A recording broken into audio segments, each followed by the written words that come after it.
கர்த்தராகிய இயேசு கிறிஸ்து நீடியற்ற நாமத்தினாலே உங்கள் அனைவருக்கும் என் அன்பின் வாழ்த்துதலை நான் தெரிவித்துக் கொள்கிறேன். இன்றைக்கும் நாம் பார்க்க போகிற வேத வசனம் சங்கீதங்களின் புஸ்தகம் 55ஆம் சங்கீதம் 22ஆம் வசனத்தை நம்ம பார்க்கலாம். அதில் வேத வசனம் சொல்கிறது, கர்த்தர் மேல் உன் பாரத்தை வைத்து விடு, அவர் உன்னை ஆதரிப்பார், நீதிமானை ஒருபோதும் அவர் தள்ளாட விட்டார் என்று வேதம் சொல்கிறது. கர்த்தர் மேல் உன் பாரத்தை வைத்து விடு. இன்றைக்கும் பாரம் என்பது அது நம்மை அழுத்துகிறதா இருக்கிறது. ஒரு பாரத்தை நம்ம மேலே சுமக்கி வைத்தா அதனுடைய பாரத்தினாலே நம்ம எவ்வளவாய் நம்முடைய சரீரம் தாங்க முடியாமல் இருக்கிறது அல்லவா.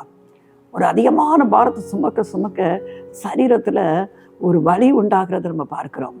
அதே விதமாக தான் மனதில் பாரம் சுமந்து வேதத்தில் பார்க்கிறோம். அதே 2 கொரிந்தியர் 5:4 சொல்கிறது, இந்த கூடாரத்தில் நம்ம பாரம் சுமந்து தவிக்கிறோம். இந்த கூடாரம் என்று சொல்லும்போது இந்த உலக வாழ்க்கையில் நம்ம வாழும்போது நமக்கு பெரிய பாரங்கள் இருக்கிறது. இந்த பாரத்தை சுமந்து நம்ம தவித்து கொண்டிருக்கிற ஒரு வாழ்க்கை வாழ்ந்து கொண்டு இருக்கிறோம். யாரெல்லாம் தன் பாரத்தை தானே சுமக்கும் போது வலி வேதனை உண்டாகிறத பார்க்கிறோம். வாழ்க்கையில் மனதில் வேதனைகளை சுமந்து கொண்டு இருக்கும்போது கவலைகள், இன்னும் நோய்கள், இப்படி பலதரப்பட்ட காரியங்களை ஒரு மனிதன் வாழ்க்கையில் சுமக்கும் போது அவனுடைய வாழ்க்கை தவிப்பாய் மாறி விடுகிறது.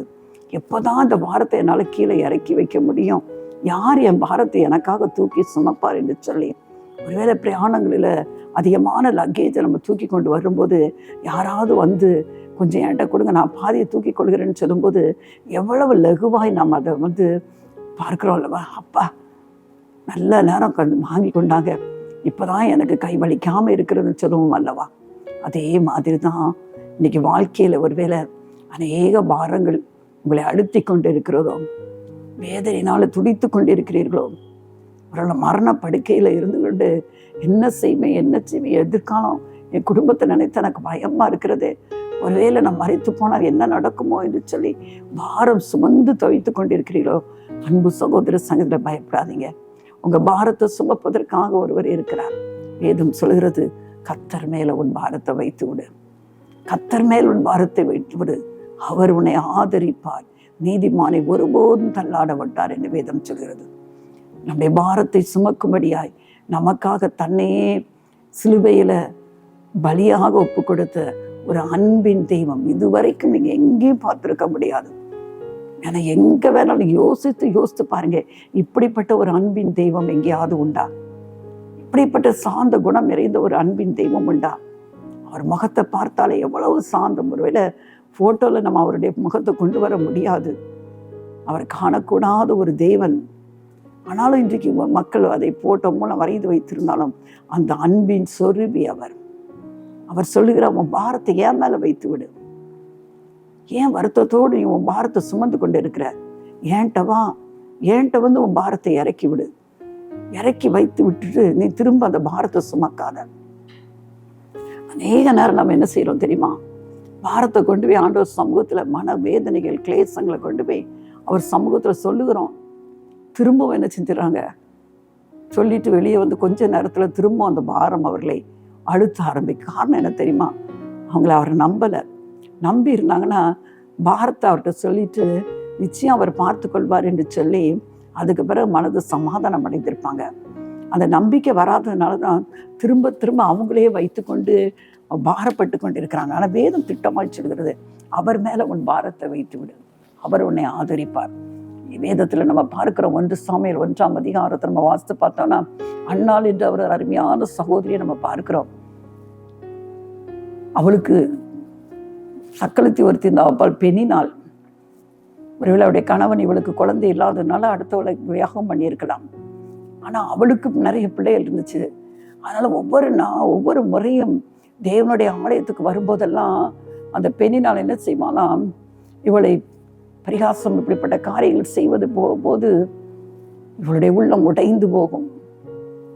தனக்கு குழந்தை இல்லையே என்று சொல்லி ஒருவேளை அவளுடைய கணவன் எல்கானா மிகவும் அன்புள்ளவன், அவள் வந்து ஆறுதல் படுத்துவான். 10 பிள்ளைகளை பார்க்கலாம், நீ எனக்கு மேலானவள் அல்லவா என்று சொல்லி, நான் உனக்கு போதும், எத்தனை பிள்ளை இருந்தாலும் நான் உனக்கு போதும்னு சொல்லி அருமையாய் தேற்றுகிற ஒரு கணவன். ஆனாலும் அவருடைய துக்கம் என்ன செய்யல, ஆறவே இல்லை. ஆனால் ஒரே ஒரு நாள் அவள் ஒரு தீர்மானம் எடுத்தாள். ஒவ்வொரு ஆண்டும், ஒருவேளை அன்றைக்கு பழைய ஏற்பாட்டு காலத்தில் பார்க்கிறோம், எருசலேம் தேவாலயத்திற்கு ஒவ்வொரு ஆண்டும் குறிப்பிட்ட சில பண்டிகைகளுக்கு ஜனங்கள் அங்கே வந்து பலி செலுத்த வேண்டும். அப்படி வந்தபோது தான் ஒரு முறை அவள் தீர்மானம் எடுத்தாள், இனிமே இந்த பாரத்தை நானே சுமந்து கொண்டிருக்க மாட்டேன் என்று சொல்லி தேவனுடைய ஆலயத்துக்கு போகிறாள். தேவனுடைய ஆலயத்தில் வாய் மட்டும்தான் பேசுது, கண்ணிலிருந்து தாரை தாரையாக கண்ணீர் ஆண்டவர் சமூகத்தில் போய் பொருத்தனை பண்ணுகிறார்.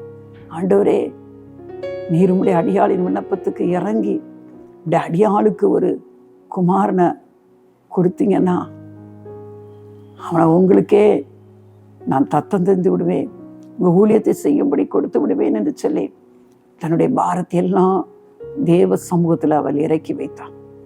அதை கவனித்து கொண்டிருந்த அந்த ஆலயத்தில் உள்ள பிரதான ஆசாரின் ஏலி கூட அவள் குடித்து வெறித்திருக்கலான்னு நினச்சிட்டு, எவ்வளோ நேரம் குடிய விட்டு நீ எவ்வளோ நேரம் நீ வெறித்திருப்பாய் என்று கேட்குறான்.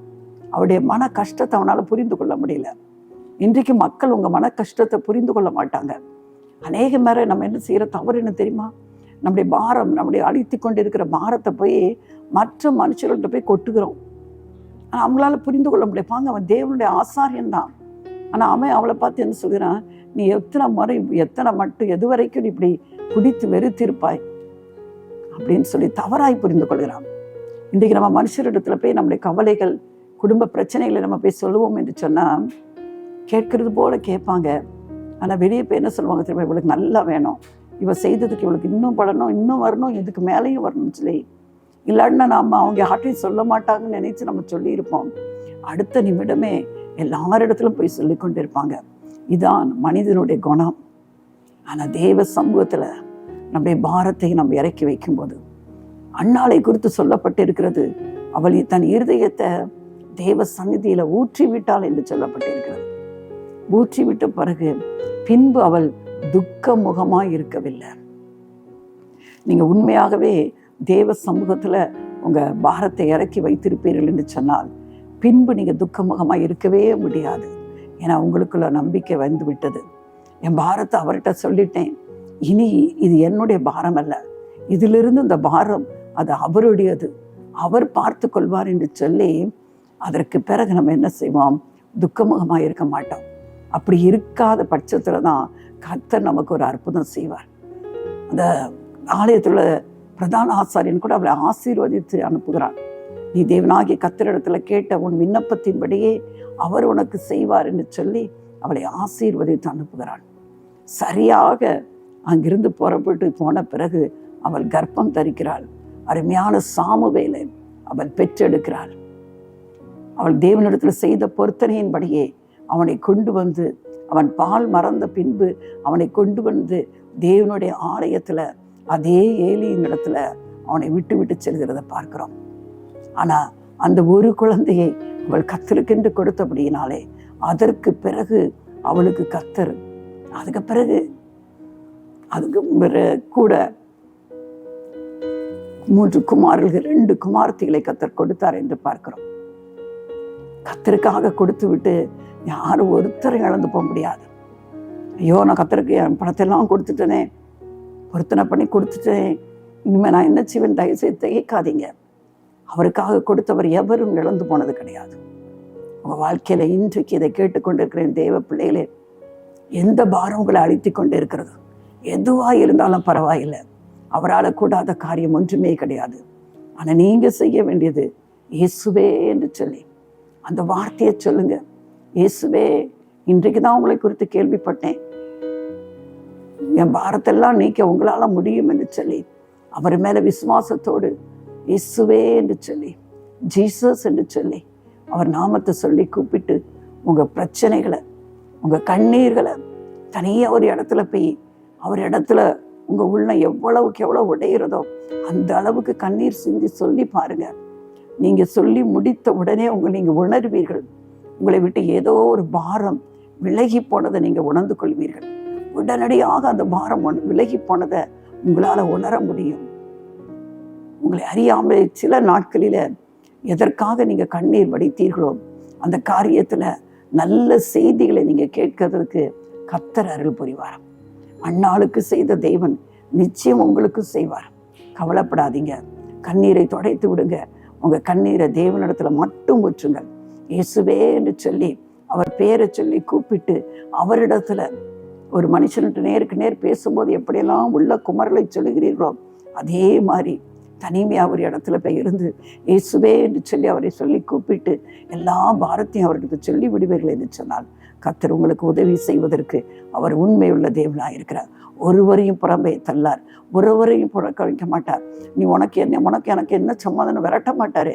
எல்லாரையும் தன்னிடத்துல அரவணைத்துக் கொள்கிற அன்பின் ஆண்டவரிடத்துல உங்க வேதனைகளை நீங்கள் சொல்லும் போது கர்த்தர் உங்களுக்கு பதில் கொடுக்கிற தேவனாக இருக்கிறார். ரெண்டாவது நம்ம பார்க்கிறோம், கலாத்தியர் 6ஆம் அதிகாரம் 2ஆம் வசனத்துல நம்ம பார்க்கும்போது, ஒருவர் பாரத்தை ஒருவர் சுமந்து இப்படியே கிறிஸ்துவினுடைய பிரமாணத்தை நிறைவேற்றுங்கள்.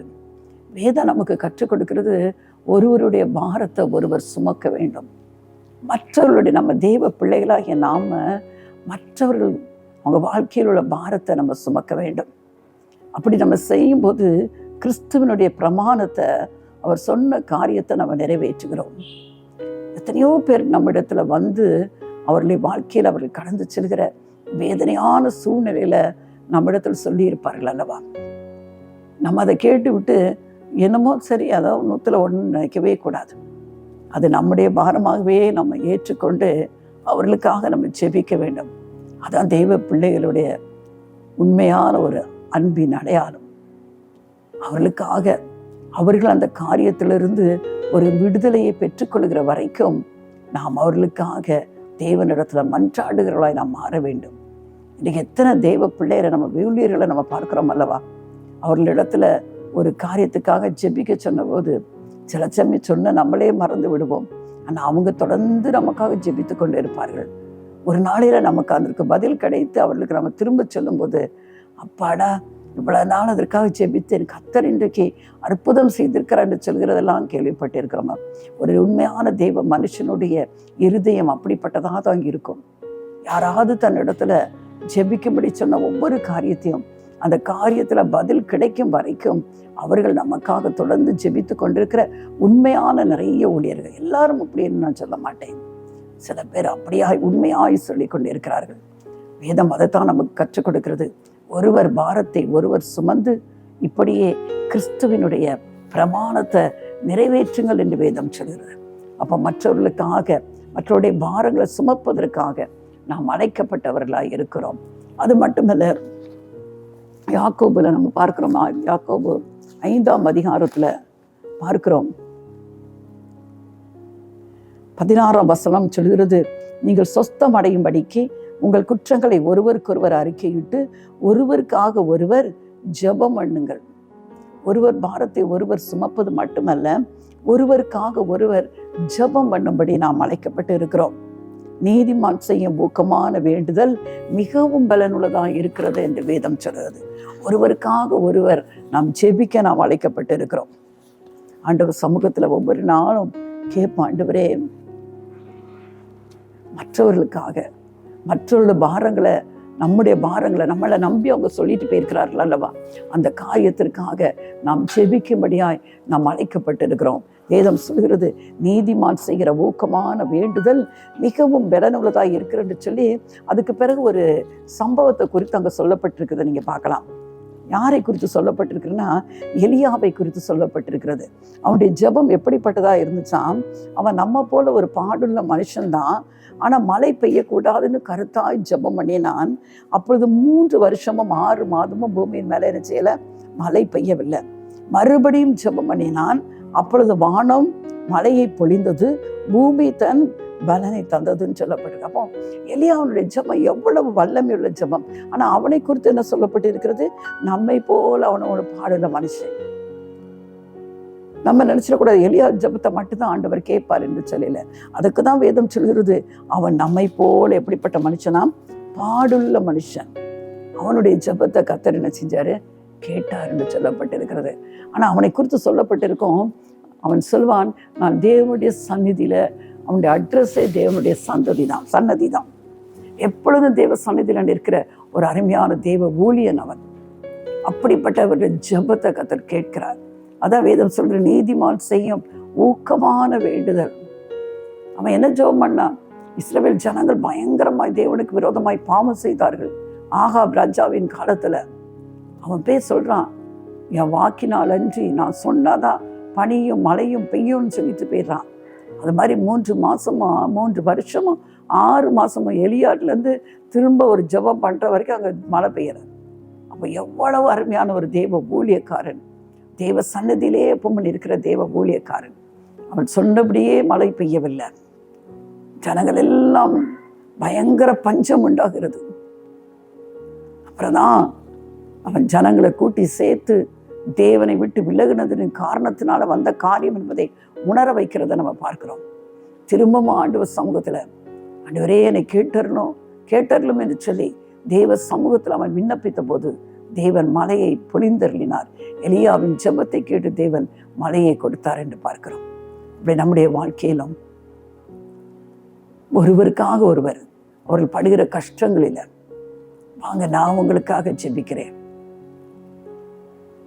எல்லா விதத்திலும் எனக்கு ஞாபகம் வரும்போதெல்லாம் உங்களுக்காக ஜெபிக்கிறேன் என்று சொல்லி ஜெபிப்போதல் மட்டுமல்ல, அடிக்கடி அவர்களை விசாரிக்கணும். நீங்க சொன்னீங்களே இந்த காரியத்துக்காக நான் ஜெபித்து கொண்டிருக்கிறேனே, இதுல மாற்றங்கள் ஏதாவது இருக்கிறதா என்று சொல்லி நான் மற்றவர்களை விசாரிக்கும் போது அவர்களும் ஆண்டவரின் அன்பை அவர்கள் கண்டு கொள்ள ஆரம்பிப்பார்கள். இப்போ ஒருவருக்காக ஒருவர் ஜெபிக்க வேண்டும், ஒருவருக்காக ஒருவர் பாரத்தை சுமக்க வேண்டும். அதே சமயம் இன்னொரு காரியத்தை வேதம் சொல்கிறது. இந்த யாக்கோபின் 5ஆம் அதிகாரத்தில் நீங்க பார்த்தீங்கன்னா 9ஆம் வசனம் சொல்கிறது, நீங்க சகோதரரே, நீங்கள் நியாயம் தீர்க்க கூடாதபடிக்கு ஒருவருக்கு ஒருவர் விரோதமாய் முறையிடாதிருங்கள், இதோ நியாயாதிபதி வாசற்படியில் நிற்கிறார் என்று வேதம் சொல்கிறது. இன்னொரு காரியத்தை வேதம் நமக்கு எச்சரிக்கிறது, ஒருவருக்கு விரோதமாய் ஒருவர் என்ன செய்யாதீங்க, முறையிடாதிருங்கள். Don't complain against one another என்று வேதம் சொல்கிறது. இன்னைக்கு அநேக நேரம் தேவ பிள்ளைகள் மற்றவங்க மேல குற்றம் சாட்டி கொண்டே இருக்கிறத பார்க்குறோம். அவங்க செய்யறது தப்பு, இவங்க இதை பண்றாங்க, இந்த காரியத்தை செய்ய மாட்டேங்கிறாங்க என்று சொல்லி கம்ப்ளைனிங் ஸ்பிரிட்டை நம்ம பார்க்கிறோம். வேதம் அழகாய் சொல்கிறது, ஒருவருக்கு ஒருவர் விரோதமாய் முறையிடாதிருங்கள். என்ன நியாயாதிபதி பார்த்து கொண்டே இருக்கிறார். சில சமயம் மற்றவங்க அதை செய்யறாங்கன்னு சொல்ற காரியத்தையே நம்மளும் அதை தான் நம்ம செய்து கொண்டு இருப்போம். முறையிடக்கூடாது. இப்படி பண்றாங்க அப்படி பண்றாங்க, அதற்கு பதிலாக ஒருவேளை அவரிடத்துல நம்ம ஏதாவது குற்றம் கண்டுபிடிப்போம் என்று சொன்னாலும் அதற்காக தேவனிடத்துல நம்ம மன்றாடுகளை மாற வேண்டும். அவர்களுக்காக நம்ம ஜெபிக்கணும். ஆண்டவரே அவளை மாற்றி விடுங்க, இந்த காரியத்தை அவங்க வாழ்க்கையில குறையாய் நான் காண்கிறேன், அது உமக்கு பிரியமில்லாத காரியமாய் இருக்கிறது, இந்த காரியத்துல ஒரு அற்புதம் செய்து இந்த காரியத்திலிருந்து அவங்களுக்கு ஒரு விடுதலை கொடுங்கள் என்று சொல்லி நீங்க ஜெபிக்கிறவர்களாய் மாறிவிட வேண்டாம். அதான் வேதம் சொல்கிறது, ஒருவருக்காக ஒருவர் ஜெபம் பண்ணுங்கள், முறையிடாதிருங்கள் என்று வேதம் சொல்கிறது. 1 பேதுரு 5:7 சொல்கிறது, அவர் உங்களை விசாரிக்கிறவரானபடியினாலே உங்கள் கவலைகளை எல்லாம் அவர் மேல் வைத்து விடுங்கள். ஏன் பாரத்தை அவர் மேல வைக்கணும், ஏன் கவலையை அவர் மேல வைக்கணும்னா, அவர் நம்மை விசாரிக்கிற தேவன். ஒருவேளை இந்த உலகத்துல நிறைய நேரம் நீங்க பார்த்துருக்கீங்கன்னா, ஒரு குடும்பத்துல யாராவது ஒருத்தருக்கு ஒரு காய்ச்சலோ வேற ஏதோ கஷ்டமோ இருந்தாங்கன்னா, அந்த தாயானவள், குடும்பத்தின் தாயானவள் அந்த பிள்ளைக்கு நல்ல சுகம் கிடைக்கிற வரைக்கும் அந்த பிள்ளையை நல்லா பாதுகாத்து பராமரித்து, வீட்டில் யார் வியாதிப்பட்டாலும் அந்த தாய் என்ன செய்வான், அதை விசாரித்து கவனித்துக் கொள்வதை பார்க்கலாம். ஆனால் நிறைய நேரம் குடும்பங்களை நம்ம பார்க்கிறோம், அந்த தாய் பலவீனப்பட்டார்கள்லாம் நினச்சிவாங்களா, பிள்ளையெல்லாம் அம்மா படுத்திருக்காங்க அப்படின்னு சொல்லிட்டு 1-2 நாள் சும்மா இருப்பாங்க, அப்புறம் அப்படியே விட்டு விடுவார்கள். ஒரு குடும்பத்தின் தாய் அதே வேதனைக்கு கடந்து போகும்போது அவ்வளவா நிறைய பேர் விசாரிக்க மாட்டார்கள். இது நிறைய பெண்கள் உணர்ந்திருக்கிறாங்க. நான் எல்லாருக்கும் செய்கிறேன், ஆனால் யாருமே என்னை விசாரிக்க மாட்டேங்கிறாங்க. அந்த வேதம் சொல்கிறது, கர்த்தர் நம்மை விசாரிக்கிறான். அநேக விதவை தாயாருடைய புலம்பல் இப்படிதான் இருக்கும். கணவன் இருக்கிற வரைக்கும் பிள்ளைகள் அந்த தாயார்கிட்ட நல்லா இருப்பாங்க. ஆனால் அவங்க கணவன் தகப்பனார் இறந்து போன பிறகு நிறைய தாய்மார் அனாதை போல உணர்கிறத பார்த்துக்குவோம். பிள்ளைகள் அவளை விசாரிப்பதே கிடையாது. தகப்பன் இருக்கிற வரைக்கும் தாய்க்கு அடங்கி நடந்திருப்பார்கள். தகப்பன் இல்லை என்று சொன்ன உடனே அந்த தாயை மிகவும் கீழ்த்தரமாய் நடத்துகிற எத்தனை பிள்ளைகளை நம்ம பார்க்கிறோம். அந்த தாயின் உள்ளம்னா எவ்வளவு வேதனைப்படும் தெரியுமா? இந்த நாளில ஒருவேளை நீங்கள் அப்படி நடந்து கொண்டிருக்கிறீர்களோ, அப்படி உங்கள் தாயை நீங்கள் நடத்தி கொண்டு இருக்கிறீர்களோ, இல்லாவிட்டால் இதை கேட்டுக்கொண்டு இருக்கிற அன்பு தாயாரே, உங்கள் குடும்பத்தில் நீங்கள் அப்படி நடத்தப்படுகிறீர்களோ, கவலைப்படாதீங்க. வேதம் சொல்கிறது, அவர் உங்களை விசாரிக்கிறவரான அப்படின்னால. யார் விசாரிக்கலாம்? உங்கள் பிள்ளைகள் உங்களை விசாரிக்காமல் இருக்கலாம், உங்களை உடன் பிறந்தவர்கள் உங்களோடு விசாரிக்காமல் இருக்கலாம், கணவன் விசாரிக்காமல் இருக்கலாம், ஒருவேளை மனைவி விசாரிக்காமல் இருக்கலாம், பிள்ளைகள் விசாரிக்காமல் இருக்கலாம். கவலைப்படாதீங்க. உங்களை விசாரிக்கிற தேவன் ஒருவர் இருக்கிறார். காலைதோறும் விசாரிக்கிற தேவன். என் பிள்ளை எப்படி இருக்கிறது? கர்த்தரோ என் மேல் நினைவாய் இருக்கிறார். நம்மை நினைவாய் இருக்கிற கர்த்தர், நம்மை விசாரிக்கிற கர்த்தர் நமக்கு உண்டு. அவரிடத்துல உங்க கவலைகளை வைத்து விடுங்கள், உங்க பாரங்களை அவரிடத்துல வைத்து விடுங்கள். அவர் பார்த்து கொள்வார், அவர் பார்த்து கொள்வார். இதை கண்ணீரோடு கேட்டுக்கொண்டிருக்கிற தெய்வ பிள்ளைகளே, கர்த்தர் உங்களுடைய பாரத்தை அவர் ஏற்றுக்கொண்டிருக்கிறார். அவர் உங்களுக்கு உதவி செய்வார். கடைசியா ஒரு காரியம் பார்க்க போறோம். எபிரேயர் நிருபம் 12ஆம் அதிகாரம் 1ஆம் வசனம் சொல்கிறது, ஆகையால் மேகம் போன்ற இத்தனை திரளான சாட்சிகள் நம்மை சூழ்ந்து கொண்டிருக்க, பாரமான யாவற்றையும் நம்மை சுற்றி நெருங்கி நிற்கிற பாவத்தையும் தள்ளிவிட்டு, விசுவாசத்தை துவக்குறவரும் முடிக்கிறவருமாகிய இயேசுவை நோக்கி நமக்கு நியமித்திருக்கிற ஓட்டத்துல பொறுமையோடு ஓட கிளம்பும். இங்க ஒரு பாரத்தை சொல்லி இருக்கிறது. நம்மை சூழ்ந்து கொண்டிருக்க பாரமான எல்லாவற்றையும் நம்ம என்ன செஞ்சிடலாமா? நம்ம ஒரு ஓட்ட பந்தயத்துல ஓடிக்கொண்டிருக்கிறோம். நித்திய ஜீவனைக்காக நம்ம ஓடிக்கொண்டிருக்கிறோம். அந்த நித்திய ஜீவனை சுதந்திரித்து கொள்ளணும், என்றென்றைக்கும் ஆண்டவரோடு வாழணுங்கிற ஒரு ஓட்டத்தை தான் கிறிஸ்தவர்களாகிய நம்ம ஓடிக்கொண்டிருக்கிறோம். அந்த ஓட்டத்தை நம்ம பொறுமையோடு தான் ஓடணும். எப்படி ஓடணும் தான் வேதம் சொல்கிறது. சில காரியங்கள் நம்மை பாரப்படுத்தி கொண்டிருக்கிறது அல்லவா? வியாதி என்கிற பாரம் இருக்கலாம், கடன் பிரச்சனை என்கிற பாரம் இருக்கலாம், வேற மற்ற மனுஷர்களால் வருகிற பாரங்களா இருக்கலாம். விதவிதமான பாரங்கள் ஒருவேளை நம்மை அழுத்தி கொண்டிருக்கலாம். அதெல்லாம் என்ன செஞ்சிடமா? தள்ளி விட்டு விட வேண்டும். நம்ம வைத்திருக்க கூடாது, அதை ஆண்டவரிடத்துல கொடுத்து விட வேண்டும். நம்ம செய்ய வேண்டிய ஒரே ஒரு காரியம், விசுவாசத்தை துவக்குகிறவரும் அதை முடிக்கிறவருமாய் இருக்கிற இயேசுவை நோக்கி நமக்கு அவங்கவுங்களுக்கு ஒரு ஓட்டம் இருக்கிறது. எல்லாருக்கும் ஒரே மாதிரி ஓட்டம் இல்லை. ஒருவருடைய வாழ்க்கையில பிரச்சனை ஒரு விதமாக இருக்கும், இன்னொருவருடைய வாழ்க்கையில பிரச்சனை வித்தியாசமாக இருக்கும். அதான் ஆண்டவர் அழகாய் சொல்லியிருக்கு. வேதம் சொல்கிறது, நமக்கு நியமித்திருக்கிற ஓட்டத்துல அவரவருக்கு எப்படி அந்த ரன்னிங் ரேஸ்ல நம்ம பார்க்கிறோம் அல்லவா? ஒலிம்பிக்ஸ்ல கரெக்டாக அவங்க ஃபர்ஸ்ட் வந்தாலும் அவங்களுக்கு குறிக்கப்பட்ட அந்த ட்ராக்ல வந்தாதான் அவங்களுக்கு அந்த பரிசு உண்டு. ட்ராக் மாதிரி ஓடிட்டாங்கன்னா அவங்களுக்கு பரிசு கிடையாது. அதே மாதிரி நமக்கும் ஒரு ட்ராக் ஆண்டவர் போட்டிருக்கிறாரு. நமக்கு போட்டிருக்கிற ட்ராக்ல நம்ம எப்படி ஓடணுமா? பொறுமையோடு பாரத்தை தள்ளி விடணும். பாரத்தை ஓட்ட பந்தயத்துல பாரத்தை முதுகுல வச்சுட்டு ஓடவே முடியாது. நம்மளுடைய ஓட்டத்தை அது தடைப்படுத்தும். கிறிஸ்தவ வாழ்க்கையில இயேசுவை நோக்கி நம்ம ஓடுகிற அந்த ஓட்ட பந்தயத்துல பாரத்தெல்லாம் தள்ளி விட்டணும். அதை நம்ம சுமக்க கூடாது. அதுக்காக தான் ஆண்டவர் நம்முடைய பாரத்தை சுமந்தார். அவர் நம்முடைய பாரங்களை சுமந்த ஆண்டவர். அவர் சமூகத்துல அந்த பாரத்தை இறக்கி வைத்து விட்டு நமக்கு நியமித்திருக்கிற ஓட்டத்துல பொறுமையோடு, பொறுமை ரொம்ப அவசியம். ஒரு பரிசு பொருளை பெற்றுக்கொள்ள வேண்டும் என்று சொன்னால் அதற்கு அந்த பயிற்சி எடுக்கிறவன் எவ்வளவு பயிற்சி எடுத்து நீண்ட பொறுமையோடு எத்தனை பயிற்சிகள் எடுத்திருப்பாரு. அதுக்கு பிறகுதான் அந்த பந்தயத்தில் அவர்கள் சேருவார்கள் அல்லவா? அதே மாதிரி நம்முடைய வாழ்க்கையில லக்கை நோக்கி ஓடிக்கொண்டு இருக்கிறோம். நித்திய ஜீவன் தான் நம்ம லக்கு. அதுக்கு நோக்கி ஓடிக்கொண்டிருக்கிற நாம் பொறுமையாக வேண்டாத காரியங்கள் எல்லாம் உதறிவிட்டு ஆண்டவரை மற்றும் பாரத்தை மட்டுமல்ல, வேதம் சொல்கிறது, பாவத்தையும் தள்ளிவிட்டு விசுவாசத்தை துவக்கிறோம் முடிக்கிறோமா இயேசுவை நோக்கி நமக்கு நியமித்திருக்கிற ஓட்டத்தை ஓடக்கணும். அதனால ஒரு நாள் உங்க பாரத்தை நீங்க சுமக்காதீங்க, கர்த்தர் மேல வைத்து விடுங்கள். மற்றவர்களுக்கு பாரம் இருக்குன்னா அதை நீங்க சுமந்து அவர்களுக்காக ஜெபம் பண்ணுங்கள். பாரத்தோடு ஓடிக்கொண்டே இருக்காதீங்க. நித்திய ஜீவனுக்கு நேராக ஓடிக்கொண்டே இருக்கிற வாழ்க்கையை அதையெல்லாம் நம்ம விசாரிக்கிற ஆண்டவர் சமூகத்துல அந்த பாரத்தை கொடுத்து விட்டு அவரை நோக்கி நாம் ஓடும்போது அந்த நித்திய ஜீவனை நாம் சுதந்திரித்துக் கொள்வோம். அதற்காக கர்த்தர் நமக்கு உதவி செய்யும்படியாய் அவரை நோக்கி நாம் பார்ப்போமா? பரிசுத்தமல்ல நல்ல தகப்பனே, கர்த்தர் மேல் உன் பாரத்தை வைத்து விடு என்று சொன்னீங்க ஆண்டவரே. சுற்றி இருக்கிற பாரத்தையும் பாவத்தையும் தள்ளி விட்டு நியமித்திருக்கிற ஓட்டத்துல பொறுமையோடு ஓடுன்னு சொன்னீங்க. மற்றவர்களை பாரத்தை சுமந்து அவர்களுக்காக ஜெபிக்க வேண்டும் என்று கற்றுக் கொடுத்தீங்க. ஜெபிப்பதுக்கு பதிலாக முறையிடக்கூடாது, மற்றவர்களுக்கு விரோதமாக நாங்கள் கம்ப்ளைண்ட் பண்ணக்கூடாது, ஜெபிக்க தான் நாங்கள் அழைக்கப்பட்டு இருக்கிறோம் அப்பா. இந்த உலக வாழ்க்கையில ஆண்டவரே, மற்றவர்களுக்காக ஆண்டவரே அப்பா பாரத்தோடு ஜெபிப்பது மட்டுமல்ல ஆண்டவரே, அந்த ஓட்டத்தை சரியாக ஓட ஒவ்வொருவருக்கும் கிருபை தாங்க. பாரத்தை சுமக்காதபடி பாரத்தை சுமந்த ஒரு ஆண்டவர் உண்டு என்பதை அறிந்தவர்களால் இயேசுவின் இடத்துல தங்களை பாரங்களை வைத்து இளைப்பாற உதவிச்சிங்க.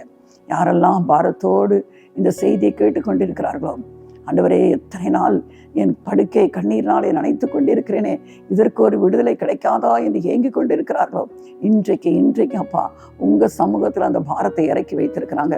குழந்தை இல்லையே என்று சொல்லி ஆண்டவரே மனவேதனையோடு எல்லாருடைய நிந்தனைக்கு நான் ஆளாகி இருக்கிறேனே என்று சொல்லி ஆண்டவரே, என் கணவருக்கு இன்னொரு திருமணத்தை பார்த்து கொண்டிருக்கிறார்களே, குழந்தை இல்லாததுனாலே வேதனையோடு கண்ணீர் வடித்து கொண்டிருக்கிற ஒவ்வொரு பிள்ளைகளின் கண்ணீரை காண்கிற தேவன் இன்றைக்கு அந்நாளுக்கு செய்த அற்புதம் இந்த பிள்ளைகளுடைய வாழ்க்கையில செய்த ஆண்டவரே, அடுத்த முறை ஆண்டவரே, அடுத்த ஆண்டவருடைய கையில குழந்தை பாக்கியத்தை வைத்து குழந்தையை சுமக்கத்தக்கதாய் கர்த்தருடைய வாழ்க்கையில அற்புதம் செய்வீராக.